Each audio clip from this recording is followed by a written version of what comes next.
आज आपको हम बताएंगे कि हम लोग जो रिकॉन्स्टिट्यूशन ऑफ पार्टनरशिप फर्म पढ़ चुके हैं, जिसमें पहला चैप्टर हम लोगों ने पढ़ा है चेंज इन रेशियो। तो आपको फिर से हम रिपीट करते हैं। Reconstitution of partnership firm means change in the existing agreement among the partners. जब पार्टनर्स के बीच में एग्जिस्टिंग एग्रीमेंट चेंज हो जाता है तो उसको रिकॉन्स्टिट्यूशन ऑफ पार्टनरशिप फर्म बोलते हैं। ये कब कब हो सकता है? ये हो सकता है at the time of change in ratio, admission of A partner, retirement of A partner, death of A partner. तो ये चार कंडीशन जो आपको सिलेबस में पढ़नी है, इसको मिला के हमने नाम दिया है card. Change in ratio, admission, retirement, death. इन चारों कंडीशन में कुछ कॉमन ट्रीटमेंट है जो हम आपको पढ़ा चुके हैं चेंज इन रेशियो चैप्टर में। जो पहला ट्रीटमेंट है गेनिंग रेशियो या सेक्रीफाइसिंग रेशियो आपको निकालना है। तो दोनों रेशियो निकालने की ज़रूरत नहीं है, आप सेक्रीफाइसिंग रेशियो का फार्मूला लगाइए, जिसको हम सन फार्मूला बोलते हैं। Sacrificing share is equal to old share minus new share. अगर ये पॉजिटिव आ रहा है तो सेक्रीफाइस कर रहा है, अगर निगेटिव आ रहा है तो गेन कर रहा है। और इसकी जर्नल एंट्री के लिए सेकेंड पॉइंट है कि जो पार्टनर गेन कर रहा है उसको डेबिट करेंगे कैपिटल अकाउंट को, और जो सेक्रीफाइस कर रहा है उसको क्रेडिट करेंगे। अब डेबिट क्रेडिट तो कर लेंगे, अब अमाउंट कैसे निकलेगा? तो अमाउंट निकालने के लिए नेक्स्ट उसी के अंदर दिया हुआ है सेकेंड पॉइंट में ही, amount of entry equal to gaining share और sacrificing share into firm's goodwill. ये जो गेनिंग शेयर या सेक्रीफाइसिंग शेयर आएगा, इसमें फर्म गुडविल को इनटू करा देंगे तो अमाउंट ऑफ एंट्री आ जाएगी, और वो अमाउंट को जर्नल एंट्री में पुटअप कर देंगे। थर्ड पॉइंट है कि treatment of accumulated profits, losses, reserve fund except provident fund, ठीक है, और पुरानी गुडविल जो बैलेंस शीट के अंदर दिया रहेगा।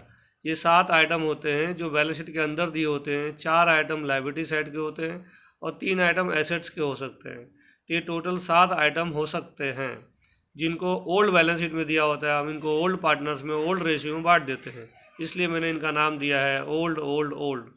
जो ओल्ड लायबिलिटी साइड के आइटम है उनका क्रेडिट बैलेंस होता है, इनको हम डेबिट कर देंगे to partners capital account, to old partners capital account in old ratio. जो एसेट साइड का आइटम है इनका डेबिट बैलेंस होता है, इन आइटम को हम क्रेडिट कर देंगे और पार्टनर्स कैपिटल को डेबिट कर देंगे। तो partners old partners capital account debit to goodwill, to PL account, to deferred revenue expenditure, ये हम कर सकते हैं। ये जो लायबिलिटी साइड के 4 आइटम हैं इनका नाम है PL account, reserve, IFF, WCR या डब्ल्यूसीएफ। एसेट साइड के जो 3 आइटम है उनका नाम है गुडविल, पीएल अकाउंट जो कि अगर लॉस है या डेबिट बैलेंस है, और डिफर्ड रेवेन्यू एक्सपेंडिचर, इसका एग्जांपल है एडवर्टीजमेंट सस्पेंस अकाउंट। तो ये हम लोग 7 आइटम का कैसे ट्रीटमेंट करते हैं आपको पहले भी हमने भेज चुके हैं, और ये हम सम अप कर रहे हैं, रिवीजन कर रहे हैं, समरी कर रहे हैं। नेक्स्ट स्लाइड है जिसमें आपको देखिए रिवैल्यूएशन अकाउंट। रिवैल्यूएशन अकाउंट को जैसे मैंने बताया पहले, इसमें 10 आइटम होते हैं, हो सकते हैं 5 आइटम डेबिट साइड में और 5 आइटम क्रेडिट साइड में। रिवैल्यूएशन का कॉन्सेप्ट है, इसका दूसरा नाम भी है पीएल एडजस्टमेंट अकाउंट। मतलब ये पीएल अकाउंट की तरह बनेगा, ये एक नॉमिनल अकाउंट है। इसके डेबिट में लॉसेस वाले आइटम आएंगे और क्रेडिट में इनकम्स वाले आइटम आएंगे। जब पार्टनरशिप का रिकॉन्स्टिट्यूशन होता है तब एसेट और लायबिलिटी का रिवैल्यूएशन भी हो सकता है। तो उस रिवैल्यूएशन में जो भी प्रॉफिट होगा वो क्रेडिट साइड में जाएगा, कोई लॉस होगा तो डेबिट साइड में रखेंगे। उसके बाद फाइनल जो प्रॉफिट लॉस आएगी, क्रेडिट माइनस डेबिट या डेबिट माइनस क्रेडिट करके उसको ओल्ड पार्टनर्स में ओल्ड रेशियो में बांट देंगे। और अब रिवैल्यूएशन अकाउंट अगर आप बना लेते हैं तो रिवैल्यूएशन की जर्नल एंट्री भी बहुत ईजी हो जाती है। डेबिट साइड में कोई आइटम लिखा है, अगर लिखा है 2 एसेट्स 2 बिल्डिंग डेबिट साइड में, तो जर्नल एंट्री हो गया है रिवैल्यूएशन टू बिल्डिंग, क्योंकि उससे रिवैल्यूएशन अकाउंट डेबिट हो गया है। क्रेडिट साइड में कोई आइटम लिखा है सपोज बाय स्टॉक, तो स्टॉक डेबिट हो गया है और रिवैल्यूएशन क्रेडिट हो गया, तो उसकी जर्नल एंट्री होगी स्टॉक टू रिवैल्यूएशन।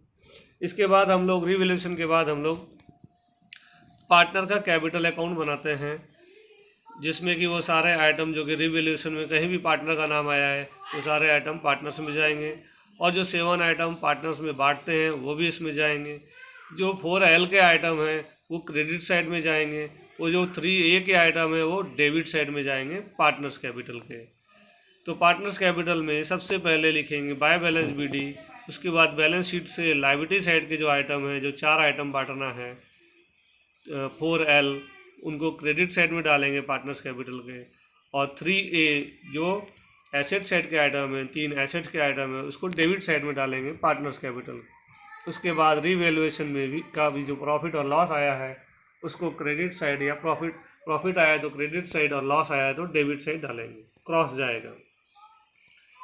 अगर कैपिटल तीसरी चीज़ इसमें जो आ जाएगी वो है गुडविल। न्यू गुडविल का जो ट्रीटमेंट किए हैं गेनिंग टू सेक्रीफाइसिंग, उसका भी इसमें ट्रीटमेंट होगा क्योंकि वो पार्टनर्स कैपिटल में ट्रीटमेंट किया गया है। जर्नल एंट्री पार्टनर्स कैपिटल में करने के बाद ही न्यू गुडविल को पार्टनर्स कैपिटल में पुटअप करेंगे। अगर जर्नल एंट्री नहीं पूछा है तो भी वो जर्नल एंट्री वर्किंग नोट में कर लेंगे। अब है बैलेंस CD निकाल लेंगे पार्टनर्स कैपिटल का। उसके बाद अगर कैपिटल एडजस्टमेंट पूछा है तो कैपिटल एडजस्टमेंट करेंगे, नहीं तो नहीं करेंगे।